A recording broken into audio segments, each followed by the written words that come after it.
My name is Gavin Evans, and this is my review of The Beyond. And this will be a spoiler-filled review, so if you haven't seen it, go and watch it, then come back and watch my review because I will be going in depth. Now, 80s is my favorite era for horror movies because you've got yourself so many great, unique horror movies that came out during that time, and I heard really great things about this one. I heard it was Evil Dead in a hotel room, and that got me excited, and then I looked up reviews on Letterboxd, and almost all of them on the front page are 5 stars, 4 stars, 4.5 stars. And I was just like, is this movie going to be like a criminally underrated horror gem? So I was really excited to watch this movie. And I have to say, I was kind of disappointed. Like, I wanted to love this movie as much as everyone else did. But by the end, I'm just like, why do people love this movie so much? And I love my crazy and weird horror movies from the 80s. Hellraiser is one of my favorite movies ever, and that movie is insane. It is brutal. It is messed up. But there's also story and characters that you can connect with. And then you've also got a movie like From Beyond, which is really gross and slimy and fantastic, but there's still a story there. And this movie just feels like you've got yourself some great, insane moments, but nothing else. And the makeup effects in this movie are amazing. Like, I love how gross and bloody this movie is. It's always oozing with blood, and I kept waiting for the next insane moment to come. I loved some of the camera work. It definitely reminded me of Sam Raimi's camera work in Evil Dead, even though this movie came out before then, so I guess it's the other way around, but I saw Evil Dead first, then this movie, so that's how it works in my brain. But anyways, I do love the constant dolly zooms, which really worked for me.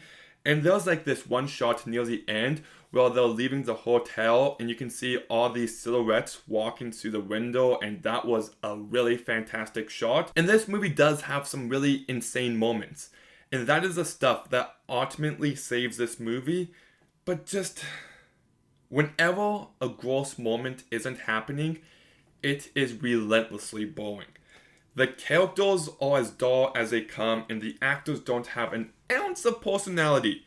It's lacking in any bit of energy, and even though I loved how the gross moments looked, it is terribly directed. Like, there's this one scene where this guy is getting eaten alive by tarantulas. And this moment is bloody, it's gross, it's messed up, and I should be terrified watching it. But then there's this music that they chose to put with the scene, and the music just doesn't fit. It completely ruins the mood, and it kind of makes it feel like a self-parody unintentionally. And the music is like that throughout, and it's just awful. It ruins any bit of tension or atmosphere this movie could have. And then no one ever acts like they're dying in this movie. Like the guy who's getting eaten by the tarantulas, like he falls down before that starts happening, and he wakes up, and then he gets bitten a few times, and I guess he just accepts his death and doesn't move, doesn't get up, he just accepts that he's going to die. So like, that was really frustrating. There's this one guy where he gets a bunch of glass in his head, but he doesn't react at all. When the glass hits him, he's not like, ah! He just, huh. You know, he doesn't actually do, huh, but that's the way it feels like. And I understand that they use makeup and these wax figures, I'm sure. I get all that, so it's not actually a person that this stuff is happening to, thankfully. But you've got to try to disguise it the best you can, and I don't think they did a good job here because it didn't feel like I was watching this happen to people. It feels like I was watching it happen to life-size wax figures or whatever. And there's this one guy at the end of the movie who's just so dumb. Like, he's surrounded by zombies and he keeps shooting them in the chest and nothing's happening. So then he starts shooting them in the head and they're dropping dead. So you'd think that he would be like, oh, shooting them in the chest does nothing, but shooting them in the head kills them. So then he would start shooting them in the head. You'd think that, wouldn't you? But no, he just keeps shooting them where he was before. And it's just like, why don't you shoot them in the head? It just was really frustrating. Like, I understand that stupid characters is a thing in every horror movie, but there's only so far you can take it. And this movie didn't just cross that line. It went way past it. And I watched this movie last night, and I don't recall a single story beat. Like, I remember that this hotel is on the gates of hell. There's this morgue. There's this one blind girl and her guard dog who ends up killing her. And then, like, it ends up that they're in the painting or whatever. And just nothing story-wise stands out. And I didn't like the ending at all. So, like, as much as I would love to praise this movie for how gross it is, and it really is, like, I've never seen so much eye violence in a movie, and that stuff really gets under my skin, but I still felt almost nothing while watching because this movie is so boring.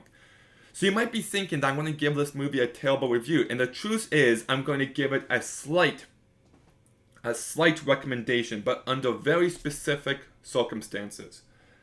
This movie is the perfect party movie if you just have it on the background. You don't pay attention for the most part. You're talking to your friends, you're having a few drinks, and then every now and again you'll see on the TV that something gross is happening. It'll grab your attention for a little bit. Everyone can look at it and scream or laugh at the stupid people, laugh at the awful music choice, and then once that scene ends, you can go back to your party, have a good time, and then just keep looking back at it whenever something interesting is happening. And if you get together with a few friends, have a few drinks, I feel like you can laugh and enjoy this movie. But I watched this movie by myself and I didn't have a good time. I was really bored while watching it. And for a movie I heard so much great things about and I was really excited to watch, it's just a huge disappointment because you can see the potential. Like, there are some insane, gross moments. But you need more than that. You need some energy. You need some personality. You need just so much more than what this movie's able to offer. So I'm going to go ahead and give The Beyond a 5 out of 10 with a slight recommendation as like a party movie, kinda. Honestly, if you want really gross 80s horror movies, then I would just stick to Reanimator, From Beyond, Hellraiser, even Dream Warriors. Just go in that direction because this movie is very underwhelming, unfortunately. But have you seen The Beyond? What did you think about it? Let me know in the comments down below. Make sure you like, make sure you comment, make sure you subscribe. Stay tuned for some more videos soon, and Gavin out.